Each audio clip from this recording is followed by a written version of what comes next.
financial system, the people that own the financial system, right? So for me, like it's directly tied to slavery, and for me to break free of potentially the way things are going and this new currency, this new digital ID that they're trying to bring in, they're just slowly hurting us in this direction, and I don't like it. And I feel like having cryptocurrency will give us an opportunity uh, to learn a new way of kind of trading, to learn a new way of actually doing business and paying, making transactions that is potentially outside of that ownership framework. Again, I don't know that much about it, and maybe that's not Emery's area of expertise, but I just wanted to share that because there was an email from one of you that was asking about how that sort of ties in with slavery. So yeah, decentralizing, I think, is a good start, and potentially making some money off the market, and as well as sort of decentralizing. Yeah. So Emery, yeah, if you want to just go ahead and like, yeah, so a 9-week course. What is it that we sort of learn about crypto and the different cryptocurrencies, developing a wallet? What does your course look like? Yeah, okay. So I mean, to start, I was kind of along the same lines as how you're thinking. That's what kind of got me into crypto. It was not as much the straw man and all of the kind of thinking. I didn't know too much about that stuff. Um, Mine was more the fact that when I learned over the years that your money in the bank makes you an unsecured lender to the bank, which means if anything happens to that bank, your money is just gone. When I started to learn that stuff, I'm like, yeah, I need to find another way to keep control of my wealth, keep control of my money that isn't 100% just at risk all the time. And then when you get back into, in Canada, I'm sure New Zealand was a lot of the same with Australia and Germany, a lot of the countries when, when COVID started going down, they got really tyrannical really fast. Um, that writing on the wall for me was another just big red flag that I needed to get control of my wealth as much as I could.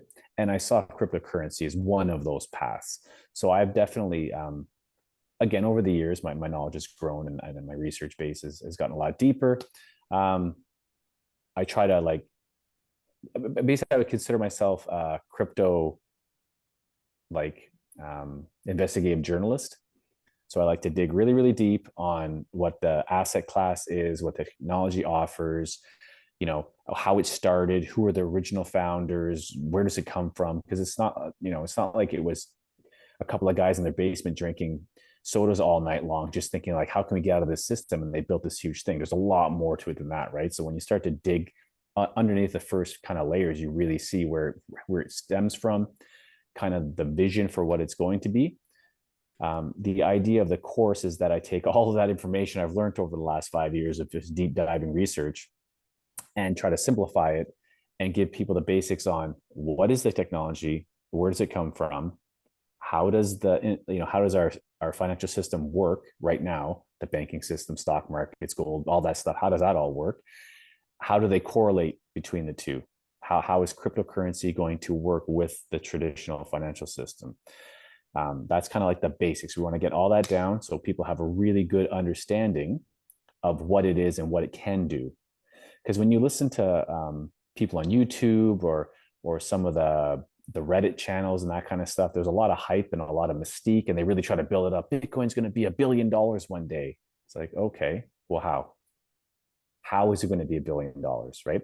So I kind of got fed up and tired of everybody throwing out these huge numbers with no reason as to why, just because, right? So I take all the information I've learned, jam it into this 9-week course, and each week we basically just tackle one area within cryptocurrency. So the first weeks it's covering the basics and the history of financial systems and cryptocurrency, blockchain, how they work together. Then we get into like how do you decipher the differences between all the exchanges? What makes a good exchange and what makes a not so good exchange? And then how do you pick cryptocurrencies? What makes a good cryptocurrency and what makes a high risk cryptocurrency? We kind of break all that down and how you guys can kind of get those skills, because it's not hard to master once you kind of figure out these, it's 5 or 6 points you just need to kind of factor in all the time whenever you're making a decision. And then we get into how do you self custody your assets? What's the better options? There's multiple ones. Which is the better option? That comes down to like your technical ability, your comfort level, your risk level. We break all that down. We get into portfolio structures. How do you build your own portfolio within cryptocurrency? It's I mean, the people listening right now, I'm not even sure. Obviously everyone has a different understanding. A lot of people, when they hear cryptocurrency, they think Bitcoin. And when you tell people, oh, there's like more than 1 million cryptocurrencies available to purchase, people are like, what are you talking about? It's a lot. It's a huge, huge amount of cryptocurrencies that are available, right? So it's like, how can you decipher through all of these to pick the good ones? Well, you're never going to get through 1 million cryptocurrencies. It's impossible, right? So now you try to give you guys the basis on how you can kind of compartmentalize the cryptocurrencies into very different areas, very different industries, and then you can get some foresight, you get some understanding of how they're going to affect the future and how you're going to make those bets, because you are betting. It is risk, right? It's a high risk asset class. So we kind of figure out, how do you mitigate risk using your knowledge base to pick the assets that you want to invest in, the cryptocurrencies you want to invest in. Then we move forward, we get into charting techniques, so you'll learn, if you decide that you want to be trading, here's some really good techniques that work really well. Here's how they're structured, the fundamentals behind them. I'm not a day trader. That's not my forte, but I have that in there because it is an important element of just investing, whether it's stocks, gold, or cryptocurrencies. So we kind of get the basics on all of that. We get into profit-taking structures, the best way to set up your portfolio and how to set up those profit-taking structures, how to read the charts to do that. We get into post, you've gone through your entire bull market, you've made tons of money, you've cashed it all out. What the hell do you do with it now, right? We get into those kind of ideas. Here's some safe, like low risk, high yield options that are still as out of the system as possible, where you still have the most control. We get into taxation, we get into jurisdictions with the best cryptocurrency, tax rates or no tax at all, and it's all legal, how to get in there. We just basically get you through, what is cryptocurrency, and then you've made millions of dollars or tens of thousands of dollars or hundreds of thousands, so whatever it happens to be. How are you going to keep the majority of that legally and still keep control of it and have it making money for you? So it's kind of this start to end course, 9 weeks. We do 1 hour every Monday night of instruction, and then it's 1 hour question and answer. It's Monday night in where I am, so it'll be Tuesday morning for you guys. I think it works out to be about 8 a.m. or something in the morning on Tuesdays. All the classes are recorded, so if you can't make classes live, you have access to them within 24 hours in a private student portal we have set up. There is each class is basically a chapter of my course. There's a PDF we get sent out the same day. They range in size, but they're fairly large. It's a lot of information. They're usually about 9 pages of wide spaced margins. Like, it's a lot of information that gets put in there. So you'll have that as your hard copies as well. Works out to be about 75 pages of information by the end of the course. And then obviously we have access to me for the whole course. You can send me emails for any of your questions, concerns. And then we also have a private WhatsApp group, chat group for the students, where, in there, I encourage people to ask their questions there so that all the students can see the questions, and then I can just throw the answer out and everybody kind of gets that bit of information. So yeah, I mean, that's the course in a nutshell, but yeah, and that's often very a really efficient way of answering questions too, when the group is there, and because often somebody will ask the question and it creates discussion around that, and also answers that. Even just in the discussion, it might answer questions that others have too. So the group sessions work really well. I've done that with my coaching through Jason and that as well, and it's really good having that support.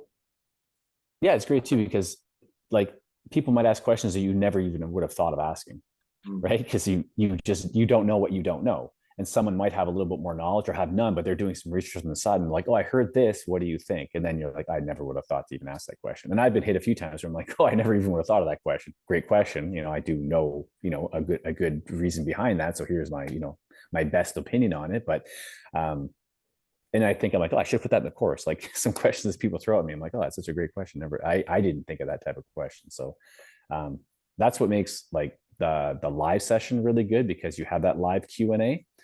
So as it's going, someone asks a question that triggers something like, oh, actually, I can, ask a question off of that one just to get a little more depth off of it. So Awesome. So this is similar to basically if I was to invest, like betting on the currencies at the moment, if I was to invest in the US dollar and bank on it actually going down and then being able to bring back a profit back into New Zealand dollar. Is it a similar thing that you're talking about, buying into the cryptocurrency and that cryptocurrency rises? Or are they like a company?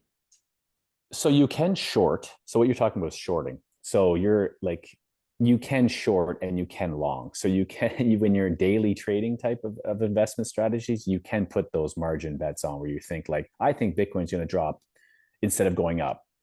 So you're going to put your margin trade in that it's going to go down 3 or 4% and you bet your dollars on it. I never do that because that is very high risk. And I explain in the course a little bit, like the trading bot algorithms that are used. So even when you're placing your own bets, the algorithm is the bots that are being used to place your bets work with the algorithm, and the algorithm is controlled by the larger bots, and the larger bots are controlled by BlackRock and Fidelity and all these guys. Like they have the AI of all AI bots doing all the trading that manipulates the algorithm for retail trading at the bottom. So when those algorithms see there's a lot of shorts or a lot of longs, they bet the opposite and either dump or pump the market to clear everybody out. So it's really gross.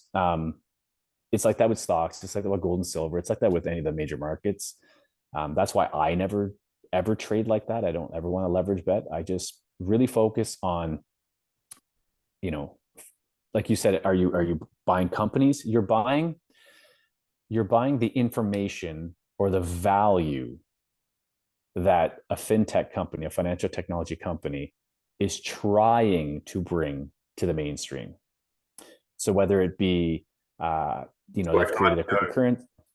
it's almost like Sorry. an IPO, almost like initial. Well, no, it's not that. It's you could call it. It's like, I mean, if you were to break it down to the construction of a company, it'd be like crowdfunding, Okay. right? But you're not buying any part of the company. You're buying the the service that they're providing. Right. So it's like Nike shoes. Nike makes shoes. Hmm. I'm not buying Nike stock because Nike makes shoes. I'm buying Nike stock because Nike sells an idea of athleticism to everybody in the world. Right. Right So it's now like, that's specifically linked to how Nike performs is how my mind's going to perform. The idea behind cryptocurrency, at least if you're placing bets on quality, I'll call it, or utility use case, is that there's a company that has created the blockchain, whether it be Bitcoin, XRP, Ethereum, whatever it happens to be. That cryptocurrency was built to do a very specific task. So whether it's transferring information, transferring money, settling payments, it could be just housing information, not necessarily transferring, just housing, whatever that happens to be. If you believe that utility or that use case will have value moving forward, then I put money into that. I buy that cryptocurrency specifically. I'm basically buying the storage of the information or the storage of the money value or the storage of the settlement availability across the world. I want to be a piece of that chain of information. Now, obviously, I'm hoping that company that's running that blockchain or utilizes it the most is going to succeed in the future, get lots of partnerships, if it's a money transfer token, then hopefully lots of banks sign up with them. And maybe it's, MoneyGram or some other money transmitting company, they sign on board, they start using that blockchain to move the money instead of the old Swift fiat system. It's all, you're gambling with everything. You're hoping that the technology will be adopted. If we look back, it's like, if you read any article from about 1994 to 1997, it talks about the internet like it was a niche market that was never going to take off. Mm. right? So it's just like, well, we're always going to have fax machines, we're always going to have mail, and this is some little thing. It doesn't make any sense because the people who were talking about at the beginning didn't understand the full capability of what it was going to become. They just saw it as, well, it's going to replace mail. Yes, True. and if internet never evolved beyond person to person information, like, hey mom, how are you doing today, like, no, it was no better than a text message, then yeah, the internet would never have been, you wouldn't be this big monster machine that has the potential to make trillions of dollars annually. It would just be a very basic thing. Cryptocurrency is the same thing. You can think small or you can think huge. And then it's like, which companies are thinking the largest? Okay. And do they have the right fundamental pieces in place? Have they set up their pathway properly to actually reach that goal in the end?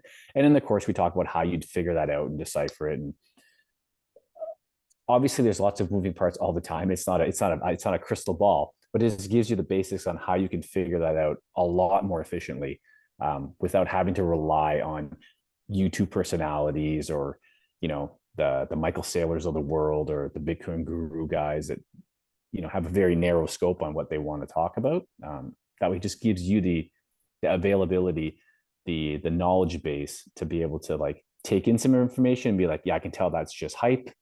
There's no basis on that. I'll not listen to that portion. Let me just focus on the facts and the figures, and you kind of get that skill set on how you can So better Emery, develop. Yeah. yeah, cool. So if because I know a few people would like to sort of put money into it long term and just sort of leave it Mm-hmm. and just have their Yep. wallet set up and not really actively trade. Because Mm-hmm. as like for myself, I'm going to have a play and actively trade probably, but I'm also wanting to kind of be able to leave it. Is that a possibility? Like, is there sort of blue chip stocks there? Is there blue chip type currencies that you can put your money Yep. to and it would just sit there? Yeah, of course. Again, like we're going to talk about how you figure that out. Like I could ramble off 15 easily, but it won't mean anything to anybody if you don't understand how the technology works, right? That's the like I built the course specifically to save people from all the scams that happen on the internet using cryptocurrency specifically. Um, I had just had too many friends and too many acquaintances. We were living in Nicaragua for a bunch of years, and a lot of expats were there. We just kept getting pulled into these scams all the time, and they're always crypto related. And the reason they were crypto related is because crypto is immutable. If I send you cryptocurrency, there's no way for me to get it back. It's just gone forever, unless you want to send it back to me, right? So a lot of scammers use crypto as the bait to get people in because they know once it's sent in, there's no recourse. So I try to explain that and explain how the technology, why it does that, and the benefits, and the black behind it or whatever. But yeah, you can definitely pick specific assets, buy them, and just sit on them.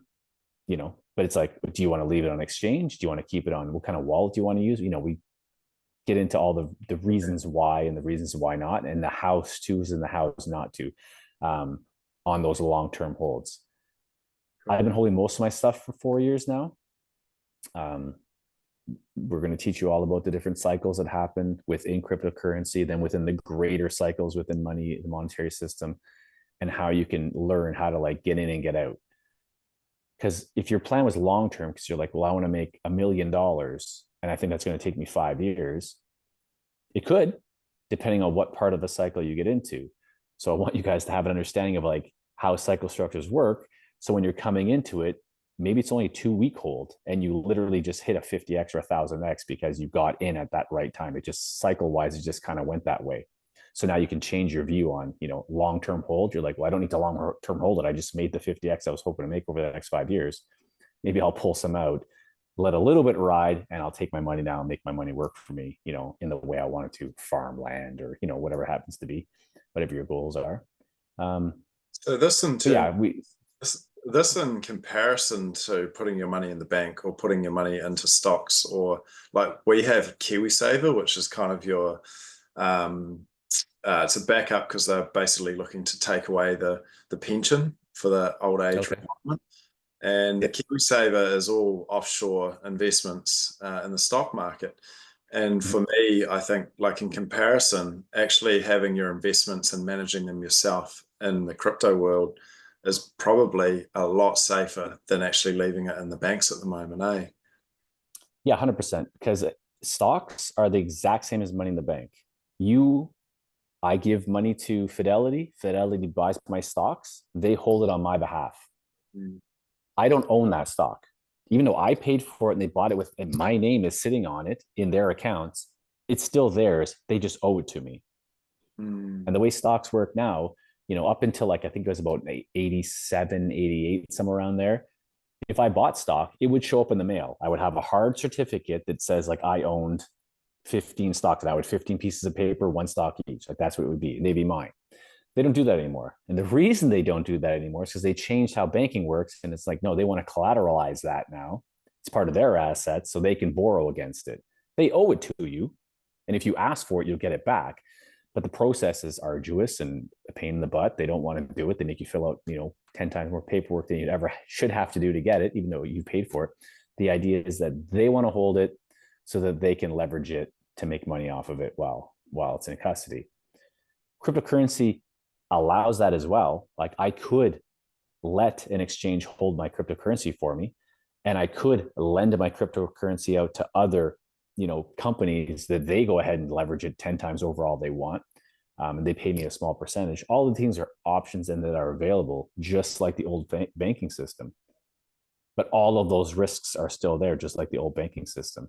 I'm in cryptocurrency to get out of that risk, right? So that's where you get into like self custody, and kind of teach you how to do that. And because it is like crypto wallets, trading, sending, all that stuff like that, they're really long, obscure, nonsensical coded language, right? So it's like if I want to send you cryptocurrency, I got to fill out my wallet address or your wallet address. It's 30 digits long, and it's a mixture of letters and numbers that are incoherent.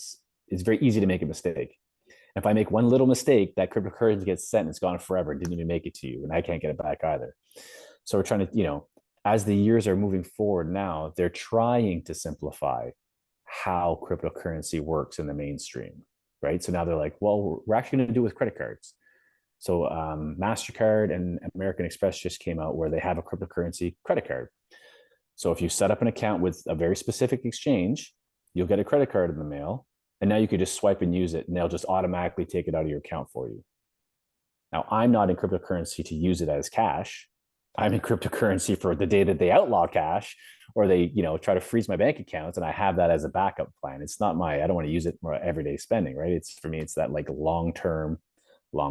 It's, for those days that maybe will never come. And in the short run, if it goes up 50x, 100x, or whatever, great. I can pull some out and do something else with it, right? So for me, it was always about just plan B. Yeah, doing something. Because here as well, like I know a lot of people are sort of stuck in the cycle of complaining about what's happening, but at least with this, there's an opportunity to kind of make a move and start doing something and have that backup. Yeah, exactly, right. So it's like, depending, I don't like to come off very like hypey about it, because I'm a very facts and figure kind of person. That's just how my brain works. But when you sit back and really look at what the technology is laying out, how it was designed, what it's designed to do, how it's evolved over the last few years, and then how the traditional financial system is like really trying to catch up to it now, those are all really good signs for the asset class.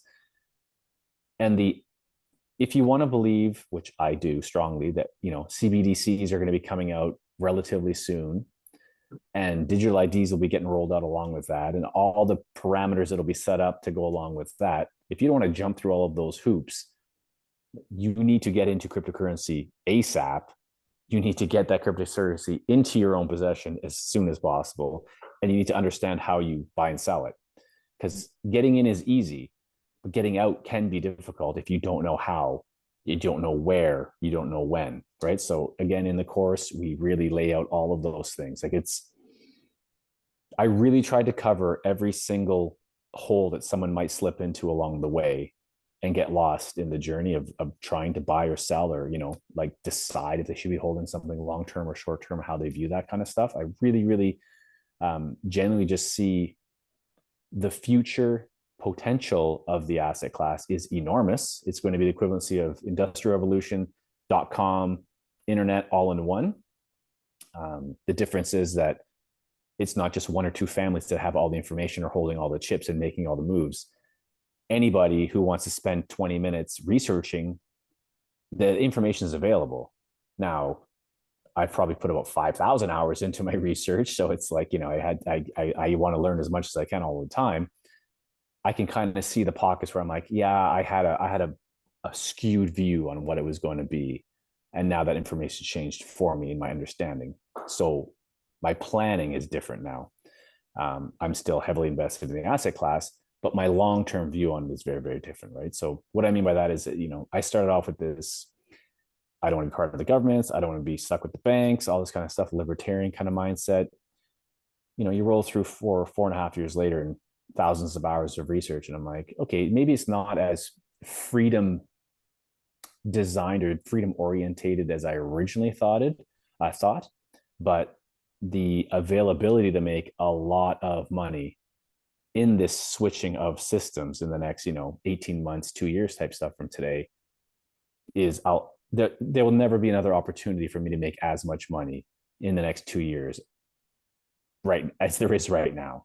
Right. I could take, every day I've worked till today is paling in comparison to how much money is available for me to make in the next 2 years. Like it's just not, it's not even comparable. So, I want to be part of that. I want to make that. I want to set my family up and, my children and stuff up where we can just have government at arm's length. Well, at least we could be like the last ones sucked into the vortex, right?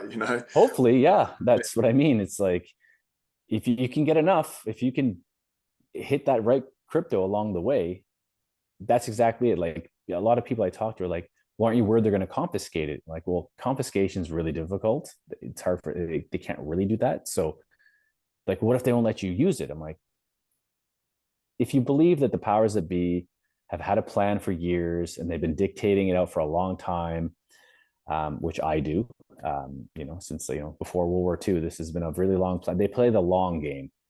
They'll just wait you out, right? Yeah. Every time you need more money, you're just going to cash some of your cryptocurrency out. Yeah. So they know, okay, I got to pay my property taxes. Well, I'll cash out 10,000 worth of cryptocurrency. Okay, they know that you can never buy any more cryptocurrency because you're not in the system, but you cash it out. So there goes $10,000. They don't know how much you have, but they know that you just sold $10,000 worth because you had to pay off your property taxes. And boom, you did it again. Boom, you did it again. Maybe they got to wait 20 years for you to run out. They play the long game. I just want to buy as much time and afford as much freedom as possible for as long as possible. And hopefully like Jason says, he says, you don't have to be the fastest runner. You just got to outrun the guy next to you. And well, that's exactly that relates to this. Yeah, absolutely. I am very hopeful, that good conquers in the end. But maybe there'll be some dark times in between now and then. So I just want to be, to say prepared is not proper, but just I want to be as hedged. Right. So all my eggs are not in cryptocurrency. I have a lot of my portfolio in cryptocurrency, but I also hold gold and silver. I don't own any land right now. We had sold our home and stuff. And I want to get back into that, actually have like land, not necessarily a home, but I want to have, farmland. And I want to help build community and stuff like that. So we live in a world that takes money to do things. So I just want to get myself set up where we can be as self-sufficient, for as long as possible. Because being in Canada, I don't see a very cheerful, friendly government system coming in anytime soon. So we just want to be set up as long as we can. And from what I see from your previous, is it Prime Minister there as well? Is that what they call it? Prime Minister, yeah. Yeah. So your previous Prime Minister there wasn't too friendly, and the new one you have there, that he doesn't seem to be too friendly conscious as well, like freedom friendly conscious either. So no, well, the national government are traditionally more economic, like building economy, and the Labor are more around kind of flooding with jobs, creating jobs, and creating more taxes and things. So they just chop and change, basically. The one builds the economy up, and the other one destroys it, and then the other one gets voted It's just comes back in. Yeah, it's the same thing as here. That's what I mean. It's like they all have the same, in my puppet masters kind of pulling all the strings in the end, right? So yeah, it's just trying to you set up that divide and conquer, right? Like I'm red, I'm blue, whatever. You're like you guys, it's all your fault. No, it's all your fault. yeah. You It's know, all the same, isn't it? I just want to be again a set up enough that if the fiat system crashes, maybe cryptocurrency doesn't go up. Okay, then the gold and silver I've been kind of pulling away, that'll go up then. Mm. And if the fiat system crashes and they want to build a new fiat system, well, they're going to have to build it on trust. So they'll have to back it with something. So I got my gold and silver for that. But then they're going to have to build it in a digital way to make it more liquid and more easy. So that's where cryptocurrency comes back in. So it's always about just kind of, you know, having one foot in, one foot out. But Yeah, just a balancing act, eh? yeah. Sarah, did you have a question you'd like to fire off? Had to unmute. Yeah, I wrote like 3 little questions. One was, I wanted to know how many people will be in the group, just in understanding about the question and answering. What's your group in the course you're offering? How big is the group? So last course was the first time I had run it. There was 27 in the group. Yeah. Currently, there are 18 people signed up. And the same as last time. It's usually in the last week where it gets the most. So I'm expecting at least the same as last time. So, or I'm thinking it'll be probably between 27 and 40 people in this group as well. Mm-hmm. And so you also, like, I only know a little bit. I tried before, but I feel like I don't have enough knowledge. So that's why I was interested. Exactly. That was the reason. But so are you teaching us also of that there is different platforms, different apps, or where to use, where to actually access that? Or yeah, so I don't tackle any specific exchanges because there's thousands of exchanges, and depending on where you live, you only have access to very specific ones. So that makes it very, very difficult. I just talk about the overall things you need to look for in those exchanges because it's always the same principles. You want to look for very specific things, and it's actually how to narrow it down. So in New Zealand and Australia, there was, I think it was 4 guys from Australia were in the course last time, and they were asking me about very specific exchanges, and I've never heard of them because I just don't have access to them here. But I'm like, yeah, no problem. Give me I'll answer your email. I do 10 minutes worth of research. I'm like, yeah, okay, this is what you want to do on that specific exchange. Like I have to just research it for a couple of minutes. But the principles behind how you pick them and what you need to look for, those are the same. There's no, and then same thing with the wallets. I pick a couple, but again, there's like hundreds of wallets available. So like, I'm like, these are the ones that I've used that I like. And here's a few that I've used that I don't really like. And this is why I don't like, they're too difficult or they're too complicated. Here's some very simple ones that everyone has access to them. I would recommend these ones for those reasons. But again, at that point, you can be like, I'm using XYZ exchange. What do you think of it?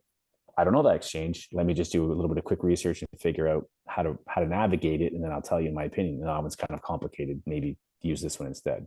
But everything is, a 30-second Google search away. If I don't know the answer to something, if it's a very specific, like an exchange or a wallet that I'm unaware of, it's 30 seconds to 3 minutes of Google searching for me. And I'm like, yeah, okay, I found enough information on that, pros and cons. Yeah.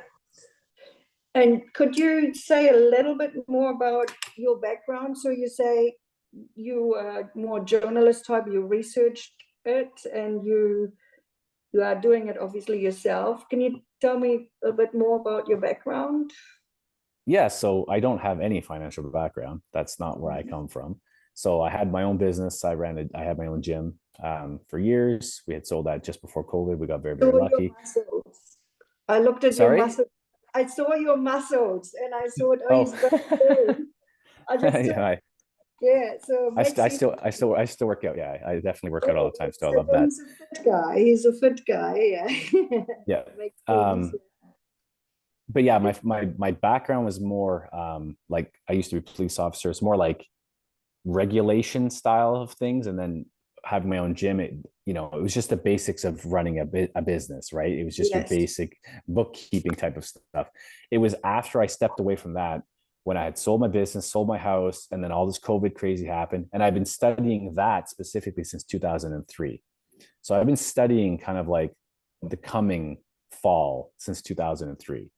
COVID, Agenda 21, 2030. Oh, I've been studying that for years. So, I knew very, very, very little about cryptocurrency, right? So when all this started happening, I'm like, okay, I bought a bunch of gold and silver because I felt comfortable with that. I understood it. With cryptocurrency specifically, I was like, okay, I want to research it before I invest because I don't know what it is and I don't want to just throw my money away. So I spent, because I didn't have a job, I was semi-retired. I just took 8 hours a day, every day for 6 weeks. That's how much time I sat and researched blockchain, cryptos, fintech, Bitcoin, Ethereum, all these different classes, different cryptos before I even invested a penny. So it was, how many hours is that? Like 500 hours I sat down researching. I approached my wife and I'm like, this is what I'm kind of understanding on how it works and why it's going to do what it does and why it'll have value. I would like to invest. Do you feel comfortable? I gave her the 5-minute sales pitch and she said, I trust you. You sound like you know what you're talking about. Yeah, go ahead. And I invested and I just kept researching. And it's the same thing now. Like 4.5 years in, I still research 2-3 hours every single day.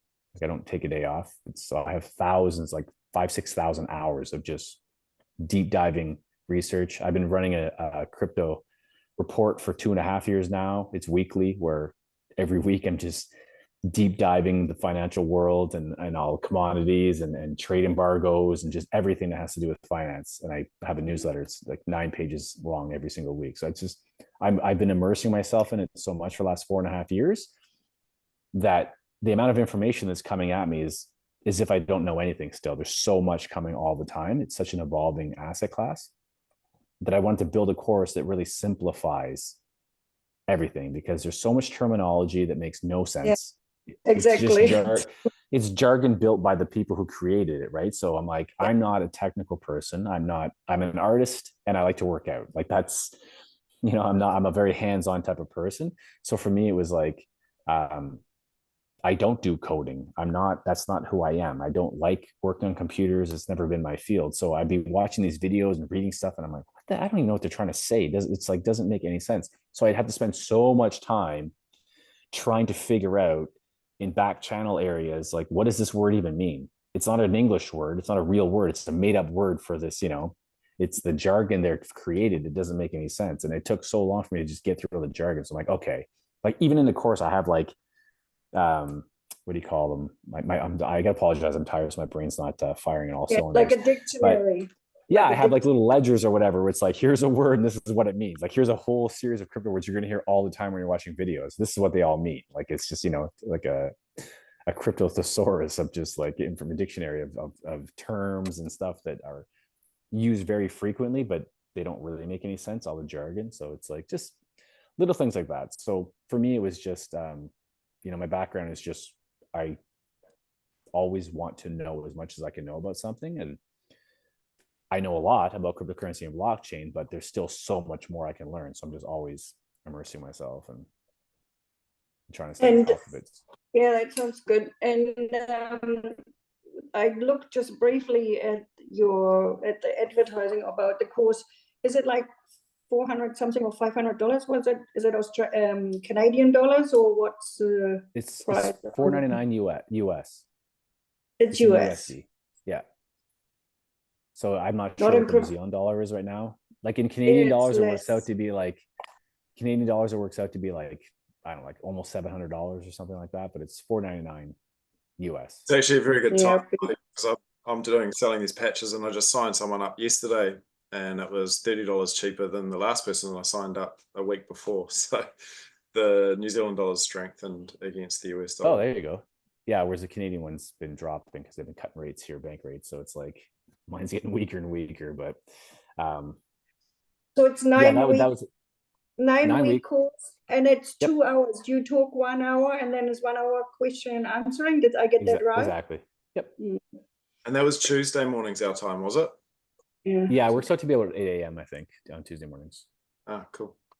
Yeah. And you recorded either 8 or 6. I can't remember actually. Don't quote me now. I was off by 2 hours. Hang on. What time? Your time? It's 6 p.m. Eastern Standard Time. Okay, 6 p.m. So, what is it? It's adding. Plus 8. You were saying. So it's adding 8. Yeah. So that's 10. So that's 4. So it's 2. No. Is that the right way? I'm a bit lost. Well, it would be 4 hours then this call started. It's 8 hours, yeah. 8 hours. You're 8 hours in front, but the day before. So 6 p.m. would be 2 a.m. Yeah, I think. Right. 2 a.m. 2 p.m. Sorry. That's, 2 p.m. Well, because this call tonight was 2 p.m. your time. yeah, this was 2 p.m. Yes.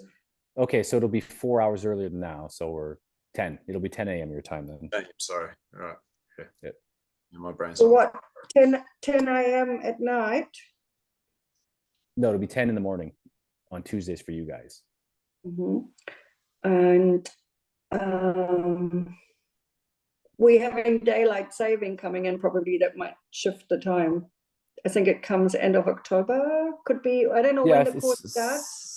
Same as here, yeah. Yeah, so it'll be 9 a.m. That's probably better. I think because we lose an hour, don't we? Oh, no, you guys have daylight saving. We do as well. So it'll be the same time. It would Yes. just be darker or lighter depending on whatever part of the world you're in. When does it start? On the 23rd. So like Of- 2.5 weeks. September. Yeah. And Sorry, it starts. Is this your course starting? It's on the 16th, isn't it? No, it's the 23rd. Oh, I messed up the date and some of the emails I was sending out, and then I caught it one day. I'm like, oh my goodness, no, it's 23rd. I have to send out a blast email to everybody that's already signed up. okay. So I've been going one by one with people. I want to send out a blast, but yeah, no, I was messing the date up with something else. But it's 23rd is the start date. All right, no worries. and so you recorded, so like, because if we go on, if it is a bit overloading, I could just listen to it later again. Yeah, exactly. So there's a student portal that's set up that you would have access to, like you get a login and everything too. And then it gets recorded live, and then it gets sent to my IT guy, and then within 24 hours he'll have it up in the portal, and then you just log into the portal to watch whenever you want. So they'll be all captioned, like session 1 and whatever the title is, and all the way through all 9, and you can watch. For how long is it then available once the course is finished, or what is it? You guys have access for 6 months. For 6 months. Okay, cool. Yep. So you've got time to go, like, lots of time. Exactly. Yeah. Lots of time. Yep. Yeah, that's cool. Yeah, that's all the questions which came up for me right now. So thank you. Yeah, my pleasure. Awesome. Yeah, cool. Well, I sort of think I've answered most of my questions too. Is there anyone else on the call still that has any questions for Emery? Who we got? Jen, Suzette. Do you guys have any questions? Yeah, sometimes it's hard to even know what to ask. Yeah. But again, if you're interested in cryptocurrency and you don't know like how to start, where to start, the course is going to make you feel extremely confident by the end. I can literally guarantee that. There's no reason at any point why a question can't be answered or wouldn't be answered. But again, I've designed it that it's literally just a road. It's called the roadmap for a reason. It's like a step-by-step guide. We're going to take you all the way through the beginning to end. So like we've never moved on to another section before everyone has a real good understanding of what we're covering in that one spot, right? So it's real bite-sized portions, easy terminology, everything's super simplified because it is a very complex asset class, but just super simplified. It's as easy as it possibly can be. But even in that, some people are shy to ask a question. That's why the group setting's so great, right? They're like, okay, thank God so-and-so just asked the question I wanted to ask and I didn't feel like. You don't have to ask live. So there's a mediator. My wife is our mediator. You can just private message her during the call. Be like, she'll ask a question on your behalf. You don't ever have to come on live. Someone else can ask a question. If you're not on the live and you want to ask a question, you just email me or privately, or you put it in the WhatsApp group and I'll respond to on both ends too, right? So there's no reason why anybody should not feel like they're staying up on, with everything that's going on. There's no big leaps. Like I remember I was taking a Spanish course on tape back in the day, or it was on disc, and I was trying to learn Spanish, and it was like super easy at the beginning. The first 2 chapters were great. I was learning lots of words. It was great, because they kept using the same words and pulling it along. It was 2-word sentence, and then I was learning a 3-word sentence using all the words I learned, and then eventually it was a 4-word. And then I moved it to the next CD, and it was like 10-word sentences and a bunch of new words. And I was like, what the heck's going on here? I was like, they skipped like 4 steps to get to the CD. It doesn't make any sense. And I just stopped doing it because it didn't make any sense to me, right? Like I only learned that you put a bunch of words, I don't even know what the heck they mean. The course is not, at no point are you be like, how did we get to this point? Like it's so like literally every step along the way. Like it's as if I'm teaching you right then as we're talking. Okay, like the next step, now we're programming our exchanges. We now picked our currencies and they're going into the walls. Okay, the next step is like, okay, how do we set our price targets? Now that the next chapter we're covering that, and within that chapter now we're going to cover this is how you read charts. Like it's very step by step all the way to the end. It's not, there's no big leaps and jumps in terminology. There's no big leaps and jumps in understanding. It's very streamlined, and it's a very hold your hand course intentionally, because I want people to understand this asset class, because too many people are just putting money in and not understanding. Yeah. And then they're like, I'm losing all my money. I don't understand what's happening. It's like, yeah, you put it in on a high, and I could show you why and explain why, but let's teach you why. And then you can, figure it out on your own too, right? So you're not constantly having to rely on other people, because some people just don't have the best intentions sometimes. And that's why, again, teach you how to avoid the scams and avoid the different things along the way. And like, I even have a list. It's like, here's the 5 top scams in cryptocurrency. This is exactly how they play that game. This is how you could single them out right away, so you're never going to fall for them. Like it's want everybody to get in, be safe, make your money, get out, use your money to do what you want with it, right? So yeah, exactly. Yeah. Oh, that's cool. Can I just jump in here? Yes, is it? Yeah, of course. I had my audio off, and that's why I was mouthing, but nothing was happening. My experiences so far is I met a guy on Facebook, and I actually went to see him in person. And I, just to cut a long story short, I just about got ripped off $12,500 US, because I think crypto is all done in US dollars. Is that correct? No, it depends on, again, what jurisdiction you're in. You can do it in euros, Aussie, Canadian. Oh, okay. Yeah. Well, that was my experience first off. And then when I tried to get a wallet, as I said to you, Matt, yeah. I think I went through, was it Wirex? I've not heard of that exchange, no. That's exchange, yeah. Yeah, and when I went to go through there, trying to get a wallet was just about impossible, trying to get through the verification process. And in the end, I just gave up. So I didn't go any further ahead. But my understanding too is, if you've got money in your wallet and you want to take it out, it's still got to go into your ANZ bank account or something like that. Is that correct? If you want it as cash, you mean, like as fiat? Yeah. Yeah, if you want it as fiat, you're going to have a fiat off ramp in the end. So yes, this is where the mindset is. You still need to hold a current check account, like a digital ID account, when it comes in. Well, eventually. Well, again, sorry, you go. Depends on who you're banking with, right? So this is at the end of the course, I talk about the different jurisdictions that are very crypto friendly. And when I mean crypto friendly, I mean that they will convert your cryptocurrency on your behalf and set it up in a tax-free account held in their banking systems. So if you have a credit card, like Wirex had a credit card that you could get, and you want to use that, you don't need a local, like a bank account, for the money to go out of your wallet into a bank. So you use your own so with card. The Wirex you don't one, do for that. example. Yeah, so with the Wirex one, for example, like crypto.com does the same thing. There's a few exchanges that offer that. You are just spending your cryptocurrency directly. So they're converting it for you on their end back to fiat and feeding your card for you. So like your card has nothing on it. It's got a zero balance, but it's connected to your crypto exchange, right? So every time you swiped it and made a payment, they're going to convert on their end for you. there is a lot of fees associated with that. Yeah. That they don't really, tell you about. And some people are like, oh, it's not a big deal. It's like, yeah, but 2% fee adds up super fast. Every time I use it to pay for something, 2% gets taken away. It's going to add up super fast. You're losing thousands of dollars rapidly, right?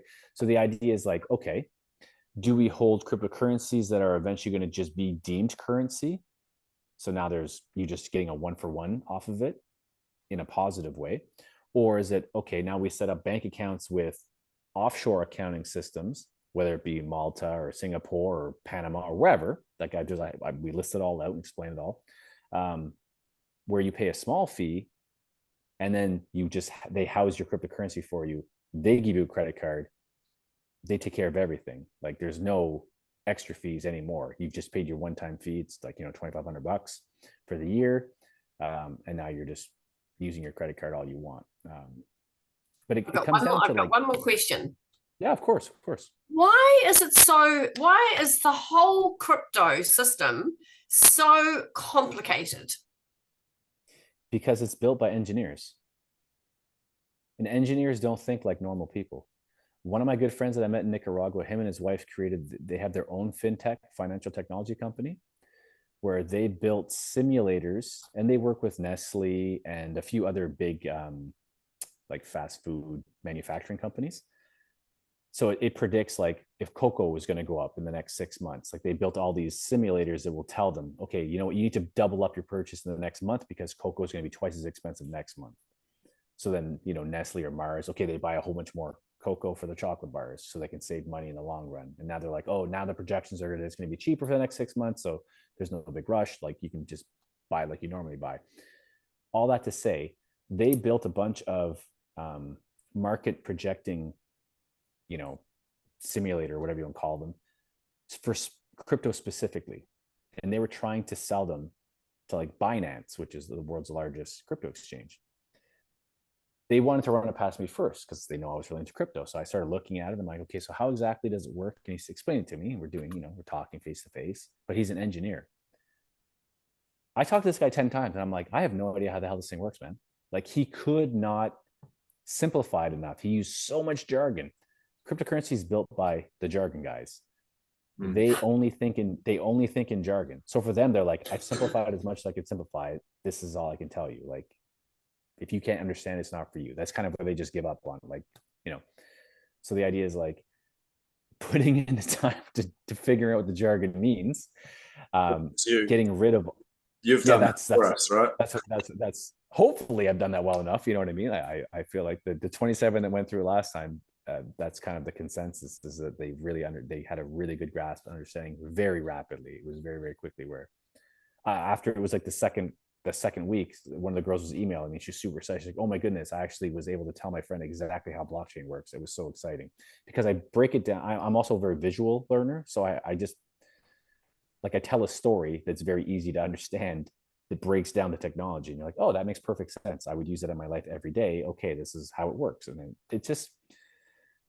it's designed to make it complicated intentionally so that you're reliant on the system. Because in the end, it is the system that built cryptocurrency. It is the traditional financial systems. It is the banking systems. It is the governing systems. It is all of these systems that are building this to lock in that next generation, right? So it's between now and that lockdown time where adoption is starting to rapidly take place. That's where all the money is to be made. They don't want the average person in before, everything's ready to get locked down. Once it's locked down, prices are locked in. Bitcoin will always be whatever Bitcoin's going to be. Maybe there's a 1 or 2% change in price. And all these assets are now locked in. They're getting used for what they're supposed to be doing. All the information that's ever going to be housed on that blockchain is now housed on there. It went up, 50x or 1,000x, some of them. Now they're this expensive all the time. And now they want everybody else to come in. The idea is that we're going to get in while they're still very, very cheap. There's very, very little adoption right as the adoption started to take off. So I talk about how I look at cryptocurrency as an 80-story building. Right now, the elevator's on the 12th floor. It's going to go to the 80th floor. Most people aren't getting on until it's on like the 75th floor. We're getting off on the 75th floor. We're getting on the 12th floor. We're getting off at 75. Those guys can ride 75 to 80. That's the majority of people aren't getting on until it's on the 75th floor. They want the proof. They want to make sure it's super safe. They want to make, oh yeah, okay, it made 10,000%. Okay, it makes sense. They're going to jump in and make 30%, but we made 10,000%. Now we're getting out. So Emery, how do we know that this whole system is not going to crash and we lose our money? There is no guarantees, right? So that's why I'm saying I don't put all of my eggs into cryptocurrency. So cryptocurrency specifically, blockchain technology specifically, is just technology. It's neutral. It's just zeros and ones, right? It's just code. So if we have a tyrannical governing system that controls it, they're going to use it to do bad things. But it's still going to go up in value because it's being utilized. If we have a good governing system that comes in to use it for the good that it could do, which is immutability, you can't lie, cheat, or steal through it, you know what I mean? Like all these great things, then we're going to have a great world, and we're still going to make a ton of money off of it because it's going to go up in value. It's like it's almost a no lose in this one, in my opinion. However, if everybody wakes up and nobody wants to listen to the government anymore, and everybody's, just revolting, whether it's by passive just not complying anymore, or if it's actual, revolt where they're burning down buildings and stuff, the people that rule this world are just going to go into their bunkers and let everybody tear everything apart for the next bunch of years, and then they'll come back up. So yeah, cryptocurrency probably won't take off. You know what I mean? It's like, but I'm not going to take that chance personally. I'm going to put my percentage of my wealth into it that I feel comfortable losing. Right? We talk about that too. How do you assess risk assessment? Not just in cryptocurrency, but with yourself. What is my risk tolerance? What's my risk level? What's my risk allowance? We figure out how to, I teach you guys how to figure that out as well. I haven't put any more money into cryptocurrency. Which could change as you start earning money too, right? Because if you're actually earning and profit taking from it, then you feel more comfortable to hold more. That's exactly it. So a lot of people get the mindset where they're like, I'm going to buy Bitcoin. I'm going to hang on to it forever.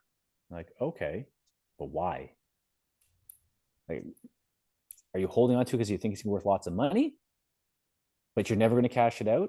Then what the heck's the point of having all the money? It doesn't make any sense. Like, do you plan on being able to leverage it or borrow against it? Like, there's a lot of balls that are still in the air when it comes to the technology. So it's like, I'm going to hang on to some forever, right? Maybe 15% of what I hold, just in case it does continue to go up forever and ever and ever and ever. I never get locked out of the financial system because they dropped all the digital ID stuff and I didn't have to go through that rigmarole, and I still have access to everything. I'm going to hold on to a small portion just in case. I'm of the mindset that I'm probably not going to be allowed to have a bank account in a few years from now, and I'm probably not going to be allowed to have a few things, like privileges. So I'm going to cash out in this bull run and take that money and physically do something with it so I can actually. Yeah, so that's another thing too, right? So I'm set up on the land. I'm all grid. I've got gardens and everything. My next bet is to start building more accommodation on the land so that I can bring people to help me, or family members that want to come and live off grid.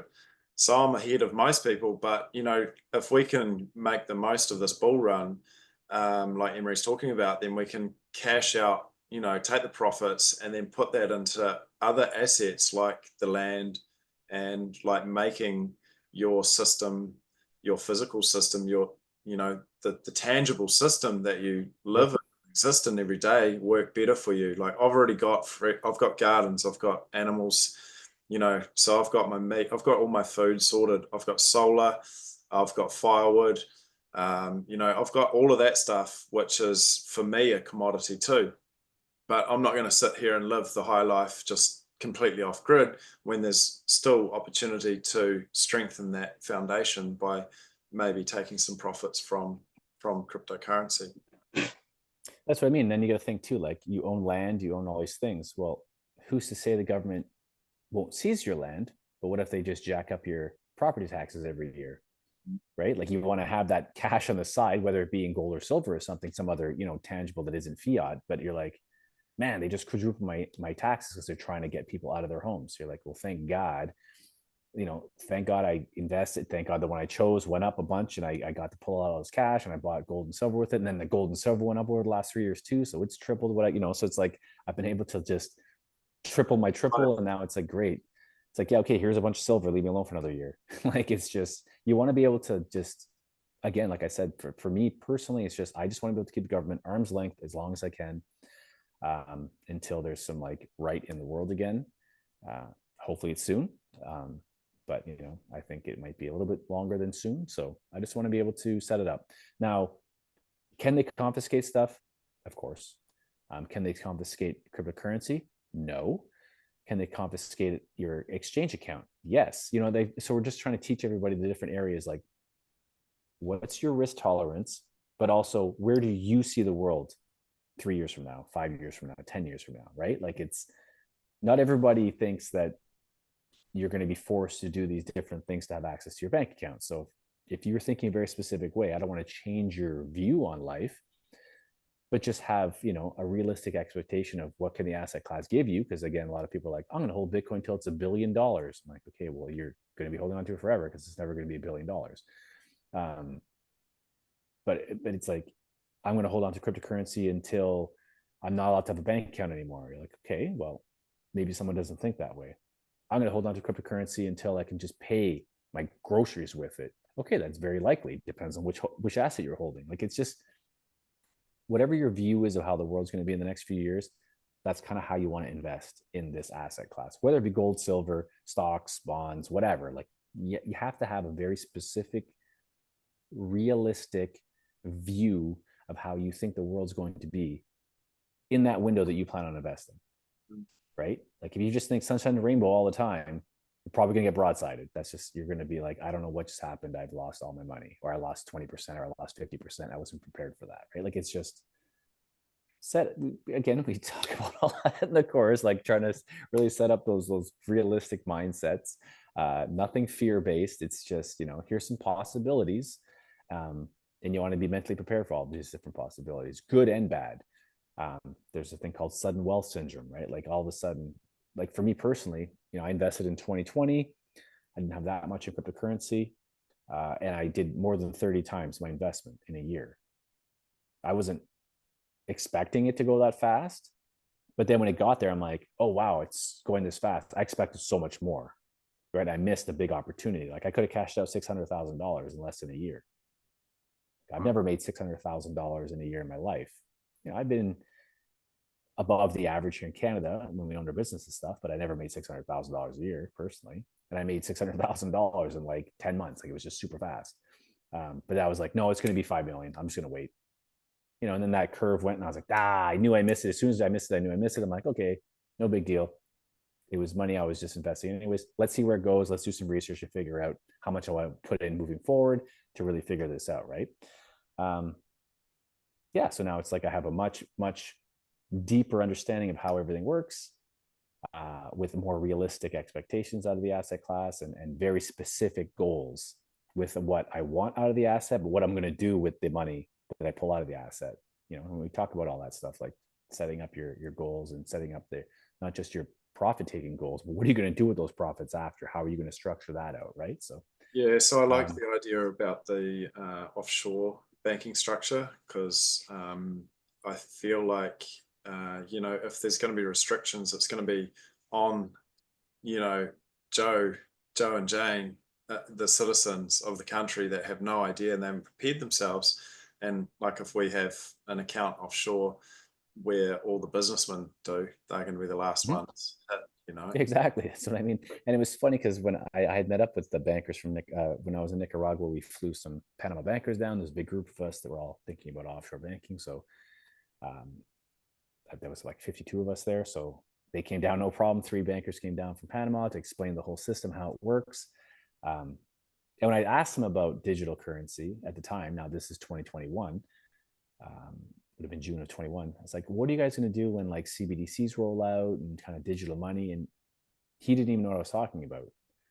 Right. So I was like, oh, so I had to explain to him. He's like, oh, I haven't heard of that. I'll have to look into that. And that's not uncommon. Like, you talk to people at the bank, they're just bank people, right? They know how their banking structure works within the parameters of what they're told.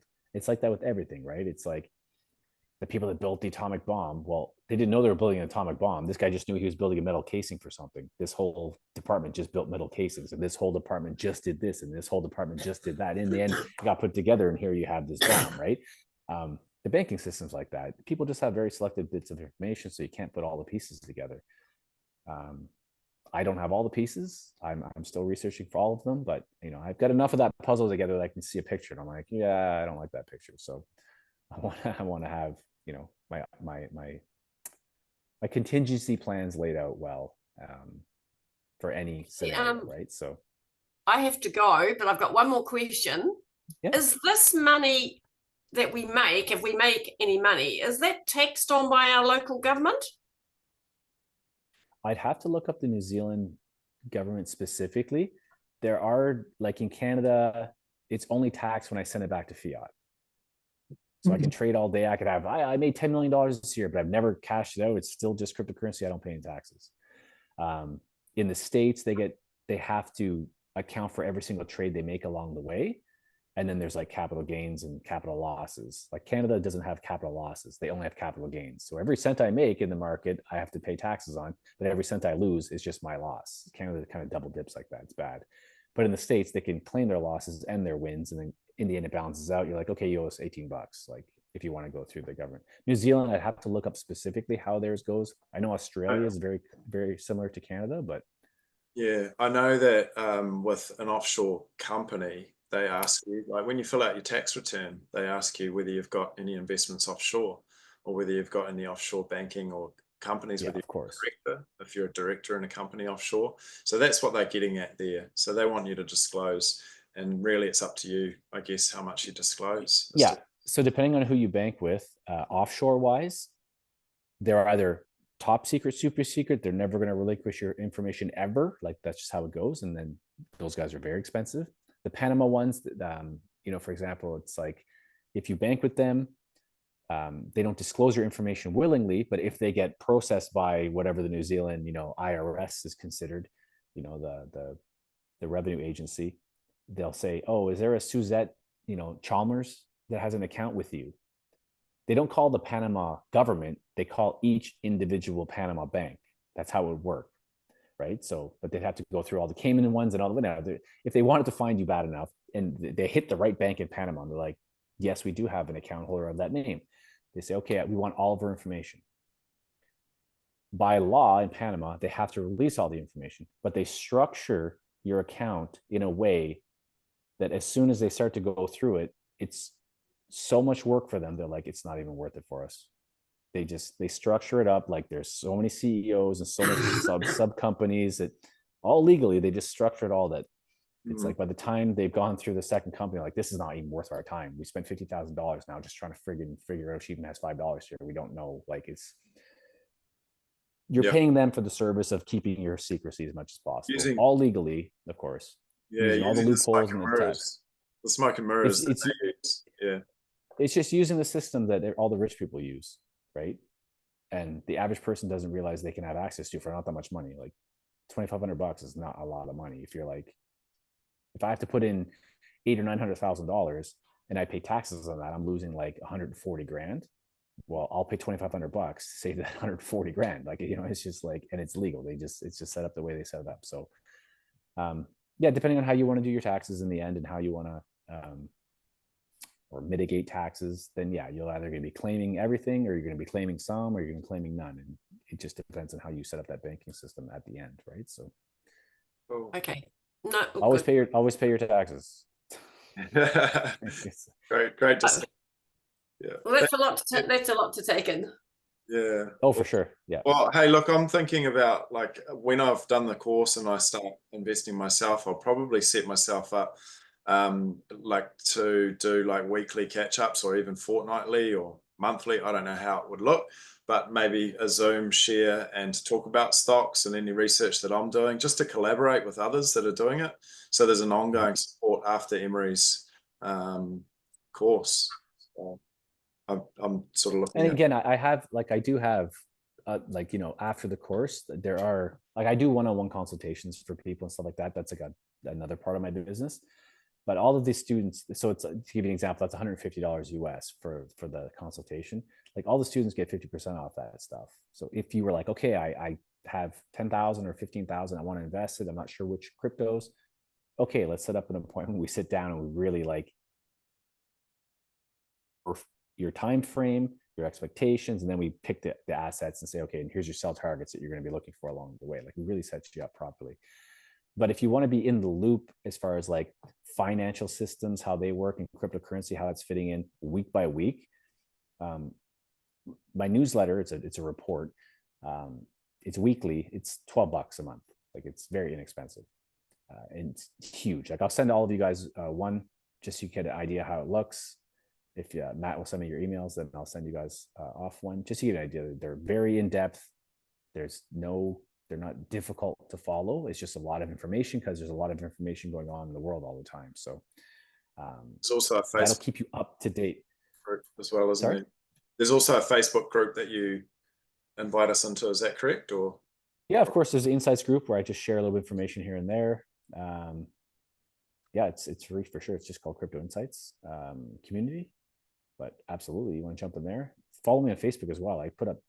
I'm always posting stuff on there, just either something, very in depth, like a breakdown, like, in Canada, it's a registered retirement savings plans, those tax haven type accounts that are just scams by the government. I explain why. It's like, this is why they're not really they're not tax savers, they're tax deferral. So people are like, well, I have lots of money in this savings account that I'm supposed to retire with. It's like, okay, but if I cash out now, I got to pay 30%. Okay. Do you think taxes are going to be higher or lower in the future?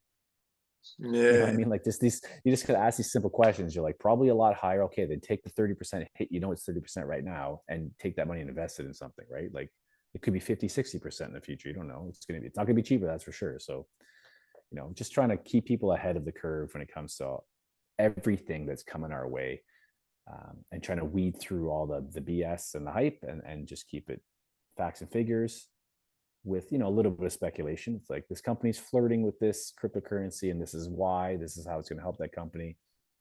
They make $47 billion a year.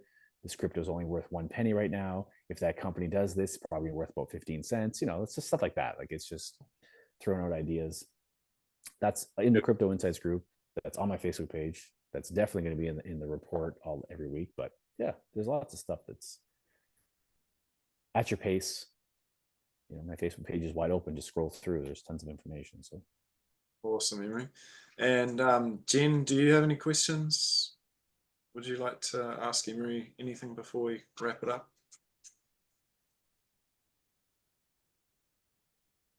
She's gone.